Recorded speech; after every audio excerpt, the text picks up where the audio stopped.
100 days out, and today I weighed in at 166.4. I'm 5'10", I'm 27 years old, and I am a female. It's interesting though because the last couple days I've been weighing in at like 165.9 or 166.2. So today it was a little higher, which was interesting because I've been progressively dropping. But I'm also supposed to start my period anytime, and I don't know if bloating or water retention comes into play with that. That's my guess. Tomorrow morning I have what's called a BodPod test, where you may have heard of like water displacement, body composition test. This one does it with air displacement in like a capsule. And I've done it a few times, and that's what my coach actually, that's where we meet and where we like adjust my macros and set goals until the next time I go in to see her every month. So I'm excited because I feel like this past month I've made a lot of progress. I started prepping technically 21 weeks before the competition date. And now that we're 100 days out, I'm losing track of actually how many weeks that is. I'll have to do some math. But it's in April. It's currently January 10th.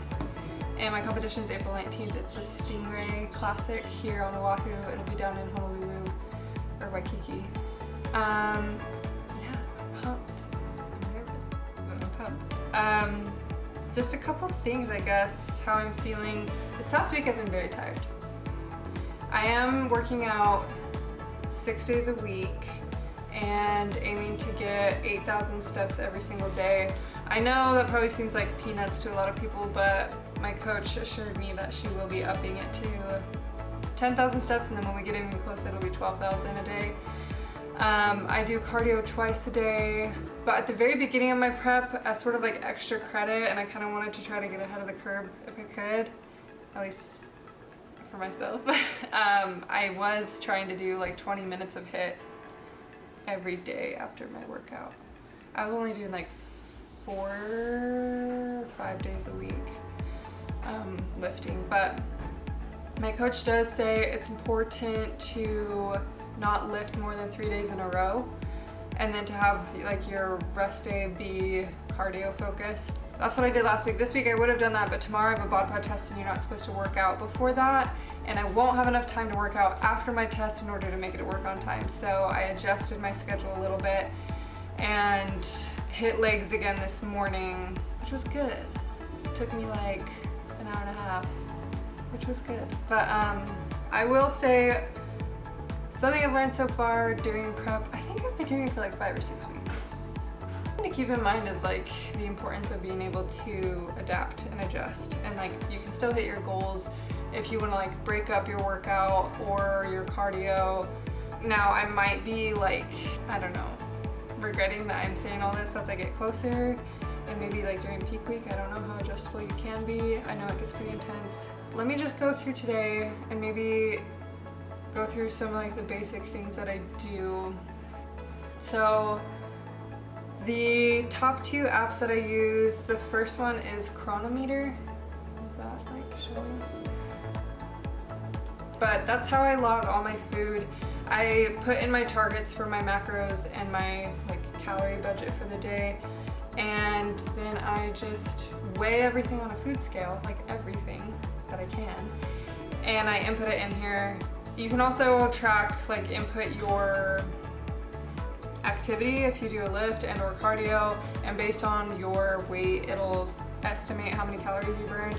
So that's just kind of cool to keep in mind. So like yesterday, I'll be honest about all my numbers too. I don't know, some people decide not to disclose those, but I'm assuming that anybody who's doing prep knows that everything's super personal and individualized, and you can't just be like, oh, that's what she looks like and that's how many grams of carbs and fat she was having, or like what her protein count was. I'll just do that, but you can't just mimic other people's, even just calories. It depends on your body fat percentage, your activity level, and your weight, I think. Anyway, that's all to say. My coach currently has me eating 2,020 calories a day, and that is a deficit for me. Like I said, again, I'm 5'10", and 27 years old. Just looking at yesterday's metrics, I burned approximately 2,500 calories. So that, again, that's like a 500 calorie daily deficit, which I think is pretty good. But you just put in breakfast, lunch, and dinner, and then it calculates up at the top, like as you go throughout the day, how many calories you consumed, how many you burned, how many you have remaining. And you can swipe through and keep track of exactly like, hey, did I hit my protein target? Which I did yesterday, but I was only like 80% on both my carbs and fat. But it's also cool because you can keep track of micronutrients, vitamins, and minerals. I also don't have like the premium version of the app, but I found a trick that I think is really helpful. Because when you don't have premium, you can't log food for a day before that day. Because I like to meal prep the night before, but it's hard if I'm just like guessing like and having to add up on my own how many calories and everything that things are. But if you go in to foods and do create a custom meal, I just will like name a day like Wednesday food the night before, and I'll just like put all my food all the meals that I'm making into one meal in the app. And that way I can keep track of, it'll tell you as you're logging that meal, like what percentage you're at for like your protein, carbs, and fat. And then I'll just save that as a custom meal, and then when I get up the next day, I add that into my food diary, and then it takes care of everything. And then I just obviously make sure that I don't eat anything that I didn't prep or that I didn't put in the app. So that's my little tip if you don't want to pay money to go premium. There's probably other tons of cool perks in here, and I actually don't know how much premium is. Maybe it's not that expensive. But you can track your weight loss in here. So like since I started, I've lost 4.9 pounds, which is cool. I'm hoping that I didn't lose muscle and that I've actually put on muscle. So that's another thing you can't just rely on the scale for. I'll also say that I wasn't weighing myself every morning when I very first started. This is like a recent thing that my coach is having me doing because it's getting a tad closer to the competition. The other app that I use is called Everfit, a green, white one with green. Yeah, Everfit. My coach puts in my workouts in here, and she has created all these like custom ones. She puts tasks in here for me, like daily weight, and then habits. Each of these habits is making sure that I eat 3 servings of vegetables, refilling my water bottle at least 3 times, and I have like a 40 milliliter water bottle. I have 3 of them, 3 40 milliliter water bottles at my desk at work so that I fill them up, and then I just make sure I drink each of those before I go home for the day. Also to eat 4 servings of low-fat proteins. That gets accounted for in the Cronometer app. And then to get 8,000 steps a day. This is also integrated with Apple Health, so my steps automatically get put in here. And Cronometer is also integrated in here. You have to set that up separately, but it shows like my daily calories from Cronometer. Yeah, as far as physique, like I still obviously have some fat mass to lose and more muscle mass to put on, but I'm feeling a lot better than earlier this year, because earlier this year I lost a ton of weight, but I also lost a ton of muscle, and that was not fun. So I'm glad that I'm doing it right now, and that I'm actually eating a lot of carbs to fuel my workouts, to build muscle, which is great. So I think that's all I have. 100 days out. I'll try to keep track of like my workouts and my progress. Maybe take some progress pictures. But I was telling my roommate the other day, like I don't love like a lot of aspects about bikini competitions from what I've seen. Like the actual idea of doing show day, I'm not super stoked for, because I'm not super, I guess I always think like you have to be like super girly and like super excited to put on a ton of makeup and a sparkly bikini. But I I can put that aside and still be really excited to compete. And I know not everybody who's doing that competition is that way either. Also, no hate on people who love sparkly bikinis, heels, and lots of makeup. That's your thing, but that's why I never thought I would sign up for something like this. It didn't seem like my, I don't know, type of thing, but I think it's way more open and accepting to like multiple different types of athletes than I previously assumed. So that's cool. And I will say, the number one reason I'm doing a bikini competition for my first one is my coach said that's kind of like what you do as a beginner, but I'm doing it because I actually really want to compete and like see how well I can do in November for the wellness competition, which is they like basically judge you off of your legs and how built out and muscular your legs are, which I love. And I'm gonna like do my best to, I don't know, try to do well at that. But when I told my coach that, oh, I don't actually want to do bikini, I want to do wellness, and this is like my first time ever doing a bodybuilding competition, she just goes like, nope, your legs aren't big enough, which was shocking to me because I always thought like my redeeming attribute in terms of like physique were my legs and my lower body. But she's like, we're gonna need at least until November to try to build you out for that. And so that's exciting to have this like bikini competition as like a stepstone to that. Yeah, that's all I have. My favorite meals, actually I'll end with this. My go-to meals recently, I love jasmine rice and tuna. Like, I have bought frozen ahi steaks and I'll make those.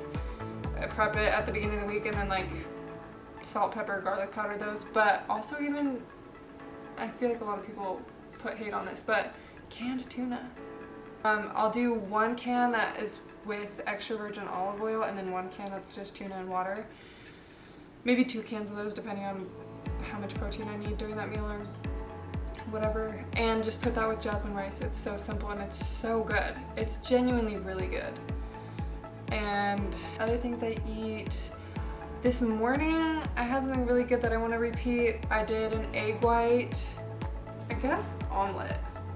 Like I put egg whites in the pan and then when it was like halfway cooked, I put a tortilla on top, but it's like a lower carb, like higher protein, higher fat tortilla. I guess you could say keto. It wasn't labeled as keto, but I'll have to find the package. Tortilla, and then when you flip it, the tortilla is like stuck to the egg, so you have that like lining for a like breakfast wrap. And then I put mozzarella cheese and spinach. It was so good. I eat a lot of carrots and cucumbers, apples. My coach told me this week, don't do protein powder anymore. Because I feel like that's just like it's not a cheat, but it's not as whole foods as you can get. So she said if you have to do it, only do it once a day. And I usually will put it in with like some overnight oats that I will scarf down like right after a workout with some berries. But yeah, those are my things. This is such a long vlog. I really hope I cut down a lot of this, but yeah, that's where I'm at. 100 days out, excited, 166-ish. That's all. Thank you. Okay, it's Thursday, January 11th. We are 99 days out. And this morning I did a BodPod test and wanted to show some results. So I woke up, weighed myself at home. I came in at about like 165 even. And then I went to the BodPod test, and while I'm there, like I wear like really like form-fitting leggings and a sports bra. You're supposed to wear a swimsuit, but I've always just done it in that, so I didn't want to like change it up and try to like mess up trending results. But according to that, I weigh 166.182 pounds. That could be accounting for like my clothes, but also maybe my scale at home is inaccurate. Since the last time I did a BodPod test on December 12th, pretty much a month ago, I weighed 170.5 on December 12th and now I'm 166. And I went down from 21.5% body fat to 20.5. So 1 percentage point down in body fat. However, I also went down, this is so sad. I went from 133.89 pounds in fat-free mass. So that's everything but muscle. So water, bone, organs, sorry, everything but fat. So fat-free mass, water, bone, organs, muscle. And last month I was 133.89 pounds of fat-free mass, and today I was 132.104. So I lost about over a pound and a half. It's like 1.78 pounds of muscle. And my coach was really confused, as was I, because I'm lifting heavy, and I'm lifting 5 days a week. I'm active pretty much 7 days a week. Sunday I do like active rest, pretty much just steps. But she's asking me all these questions. Do you take creatine? I said yes. Are you hitting your protein? We looked at my protein trends, I'm hitting that, and she's really comfortable with where my macros are at. She's very confused about why I'm losing muscle. Until we did check though, and the trends that we analyzed from me taking physical measurements, like with a tape, my hip measurements have gone up. So like that's the roundest part of my glute. So I am gaining muscle in the targeted areas. But the muscle that I'm putting on doesn't offset the amount of muscle that I'm losing in other areas that I'm probably not working as like focused, so they atrophy. So she's guessing probably my chest and maybe core. Like I do some core workouts, but nothing crazy. So that's hopefully probably where most of the muscle loss is coming from.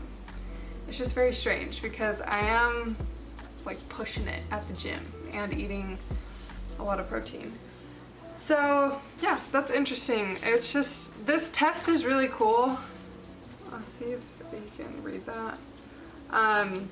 It tells you a lot of different things. Obviously your body fat percentage, fat mass, fat-free mass, and also it's like how many liters of air your lungs hold. 3.57 liters, TGV. So that's pretty neat. I also like this chart up here. It shows me like which standard deviation I fall under in terms of like the population mean. So like other women my age and height, and weight fall in what's considered a healthy body fat percentage. So the 20.5 that I'm at right now, hello, please, yeah, that's on like the lower but still healthier end. Anytime you go probably like too far into blue is when your hormones start going crazy and you don't have enough like body fat to have a period or something. So anyway, there's my results. Fun to track, fun to look at. I'm about to meal prep for tomorrow, hoping that it stops raining so I can go for a good, nice walk. But because I lost muscle, my coach didn't want to drop any of my macros and my calories at all, so we're keeping that, which is great. But she is adding 4 days a week. I need to do 200 calories worth of cardio after my lift, or just like during that same day, which is great because I usually like to do HIIT workouts on the Stairmaster for like 20 minutes super quick right after, which I think will take care of that.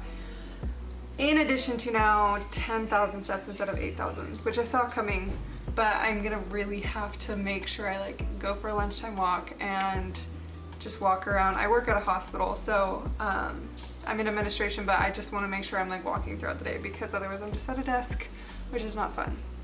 So I'll probably record some of my meal prep and then I have to go, but BodPod is great, and I'll try to make a couple more little videos in between now and then maybe the 75 days out. Some of my workouts, I really don't want to bring this camera to the gym.